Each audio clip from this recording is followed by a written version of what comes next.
సన్నత్ నగర్ నియోజకవర్గ పరిధిలోని ఐడిహెచ్ కాలనీలోని పారదివాడలో అడవి మైసమ్మ ఆలయాన్ని దర్శించుకుని పూజలు నిర్వహించారు.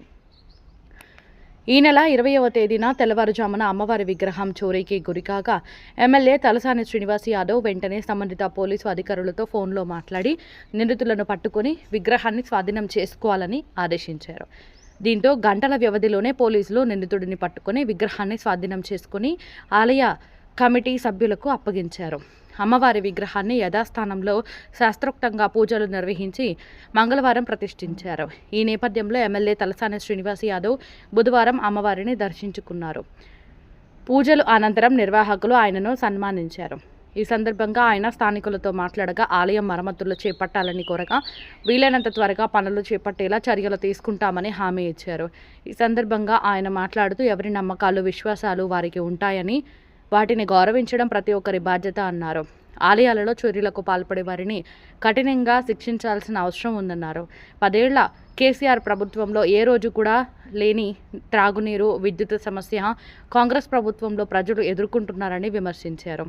ఈ కాంగ్రెస్ ప్రభుత్వానికి ప్రజా సమస్యలపై అవగాహన లేదని, ప్రతిపక్ష పార్టీలపై బూతులు మాట్లాడటం, అక్రమ కేసులు పెట్టడమే పనిగా పెట్టుకుందని ధ్వజమెత్తారు.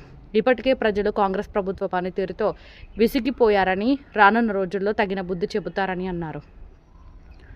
ఎమ్మెల్యే వెంట Padmarao Nagar BRS party incharge Gurram Pavan Kumar Goud, division అధ్యక్షుడు వెంకటేశన్ రాజు, నాయకులు ఏసూరి మహేష్, అంబులెన్స్ సురేష్, మహేందర్ గౌడ్, లక్ష్మీపతి, శ్రీకాంత్ రెడ్డి, కొట్టూరు వెంకట్, ప్రేమ్, అరుణ్ గౌడ్, గజ్జెల శ్రీనివాస్, నాగలక్ష్మి, కాలనీ వాసులు అమ్ము రాజ్, కామరాజ్, సిద్ధు, శ్రీను తదితరులు పాల్గొన్నారు.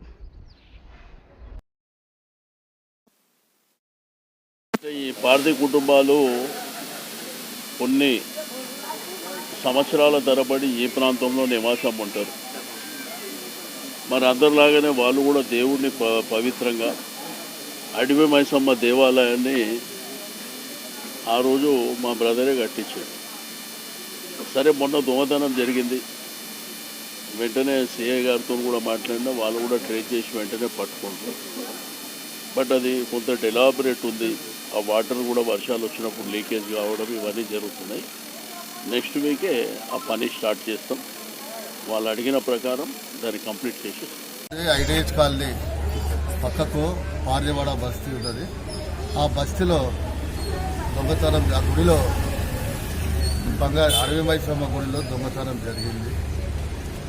మరి దీన్ని స్థానికులంతా చాలా బాధపడి మరి పోలీస్ కంప్లైంట్ కూడా ఇచ్చారు. పోలీస్ కంప్లైంట్ ఇచ్చి మరి సెర్చ్ చేస్తే ఆ దొంగ దొరికిండు.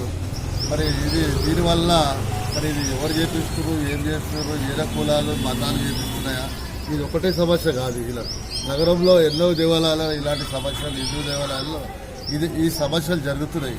మరి ఈ సమస్యలు ఇట్లా జరగకుండా మళ్ళీ దీన్ని తక్షణమే పోలీస్ వ్యవస్థ కానీ, రాజకీయ వ్యవస్థ కానీ, ప్రభుత్వం కానీ తక్షణమే స్పందించి మళ్ళీ ఇలాంటి పునరావృతం కాకుండా, ఇలాంటి హిందువుల మనోభావాలు దెబ్బతినకుండా మరి చూడవలసిన బాధ్యత ప్రభుత్వం కానీ మరి స్థానికులు కోరుకుంటున్నారు. మరి స్థానిక ఎమ్మెల్యే గారు శ్రీనివాస్ యాదవ్ గారు వచ్చి పరిశీలించారు. మరి గుడి కూడా చాలా సెలబ్రేట్ కండిషన్లో ఉంది, పురాతనమైంది కాబట్టి అప్పుడు కడతప్పుడు కూడా అన్న శంకర్ యాదవ్ గారు కూడా దానికి కట్టించాడు. దాంట్లో తోడుగా మా సహకారాలు కూడా ఆ రోజు మేము కూడా దానికి సాయం చేస్తాం. మరి ఇది డిలబరేషన్ కండిషన్లో ఉంది కాబట్టి దీన్ని మన ఎమ్మెల్యే గారు, స్థానిక ఎమ్మెల్యే గారు కూడా అలా కొత్తగా మంచిగా కట్టిస్తామని చెప్పారు.